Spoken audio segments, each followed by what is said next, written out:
కోసం అని చెప్పేసి ఎస్ శ్రీనివాసరెడ్డి గారు, అదే మనం ఒకసారి శివశంకర్ గారిని అడిగి తెలుసుకుందాం. శివశంకర్ గారు, రాష్ట్ర అభివృద్ధి అనేటటువంటిది రాష్ట్ర ప్రభుత్వ బాధ్యత ఉంటుందా, నామినల్ గా ఇన్వాల్వ్మెంట్ ఉండేటటువంటి కేంద్ర ప్రభుత్వ బాధ్యత ఉంటుందా? You are the right person to define it. Srisailam garu, రాష్ట్ర ప్రభుత్వానికి ఏంటి అని అంటే ఖచ్చితంగా రాష్ట్ర ప్రభుత్వం కేంద్ర ప్రభుత్వం పరస్పరం ఒక అవగాహనతో ఉండాలి. కేంద్ర రాష్ట్ర సంబంధాలు సర్కారయ్య కమిషన్ అదే చెప్పింది. ఎస్ మీ సిస్టమ్ మ్యూట్ లో. ఎస్ అంటే ఇరువురు బాధ్యత కూడా ఉంటుంది. మీకు ఒక మాట అన్నారు, రైల్వే జోన్ ఇచ్చారనా మీరు కలుస్తున్నారు అని. ఎంత ఆశ్చర్యం అంటే ఆయనకు తెలియదు కాదు, కాకపోతే ప్రజలను పక్కదో పట్టించడానికి ఆ పార్టీ పర్సన్ కాబట్టి వాయిస్ ఇవ్వాలని ఇస్తున్నారు. కానీ ఆయన అంతరాత్మకు తెలుసు, రైల్వే జోన్ కి 53 ఎకరాలు కేటాయించలేని ప్రభుత్వం ఈ ప్రభుత్వం. సాక్షాత్ పార్లమెంట్ లోనే అశ్విని వైష్ణవ్ ప్రకటించాడు ఆయన.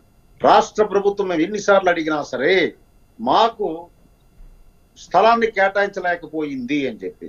మరి ఎవరు తప్పు? అలాగే స్టీల్ ప్లాంట్ విషయంలో వీళ్ళు ఎంత దొంగ నాటకాలు ఆడారు అని అంటే, శ్రీశైలం గారు బయటికి పాదయాత్రలో అప్పుడు మున్సిపల్ కార్పొరేషన్ ఎన్నికలు అయ్యేటప్పుడు వీళ్ళ ఎంపీ విజయసాయి రెడ్డి గారు ఇక్కడ పాదయాత్ర మొదలు పెట్టారు. ఎందుకంటే వార్డులు గెలిపించుకోవాలని చెప్పేసి. రాత్రులు రెడ్ కార్పెట్ తో మీకు ఎన్ని ఎకరాలు కావాలో చెప్పండి అని చెప్పేసి చేయడం, ఇవన్నీ కూడా మేము విశాఖవాసి నేను, ఇవన్నీ నాకు స్పష్టంగా తెలుసు. అంటే డబుల్ స్టాండర్డ్స్. ఇక మూడవది పోలవరం ప్రాజెక్టు మనం తీసుకుంటే, పోలవరం ప్రాజెక్ట్ ని పడుకోబెట్టిందే ఈ ప్రభుత్వం. 4.5 సంవత్సరాల నుంచి there is no activity at all. ఇక తర్వాత క్యాపిటల్ ఇష్యూ కూడా కంప్లీట్ కన్ఫ్యూజన్ చేసి పడేశారు. ఈ ప్రభుత్వం అన్ని రంగాల్లో కూడా విఫలమైపోయింది. This is failure government. ఇక సారూప్యత అని ఇందాక చాలా చక్కగా విశదీకరించారు, కానీ అది వాళ్ళకే బూమ్రాంగ్ అవుతుంది. ఎందుకంటే ఆ రోజు 2019లో జగన్మోహన్ రెడ్డిని నమ్మారు ప్రజలు. ఒక్క ఛాన్స్ ఇవ్వండి, నాన్నలాగా నేను చేస్తాను, నాన్న కంటే బాగా చేస్తాను, 30 సంవత్సరాలు ఉంటానంటే నిజమేనేమో. ఎందుకంటే రాజశేఖర్ రెడ్డి గారు ప్రజానాయకుడు, ఆయనలాగే చేస్తాడేమో అని నమ్మారు. సో ఒక్క ఛాన్స్ అని నమ్మి ఒక్క నిమిషం సరిగ్గా ఆలోచించక ఈ కొని తెచ్చుకున్నారు ఈ కష్టాలన్నీ. కాబట్టి ఇప్పుడు సారూప్యత వాళ్ళకే నెగిటివ్ పాయింట్స్ ఎక్కువ ఉన్నాయి తప్ప మా కూటమికి ఏం లేదండి. మా కూటమికి అంత పాజిటివ్ లైనే ఉంది. ఇమీడియట్ గా ప్రజాస్వామ్యాన్ని పునరుద్ధరించాలండి. రాష్ట్రంలో ప్రజాస్వామ్యం లేదు శ్రీశైలం గారు. ఎవరైనా ఏదైనా ఇష్యూ మీద మాట్లాడితే కేసులు పెట్టేస్తారు. పోలీస్ స్టేషన్ కంప్లైంట్ ఇవ్వడానికి వెళ్తే కంప్లైంట్ మీద కేసులు పెట్టే సందర్భాలు ఉన్నాయి. ఎవరైనా స్వేచ్ఛగా ఒక పాలసీ మీద మాట్లాడేటట్టయితే దాని మీద కేసులు పెడతారు.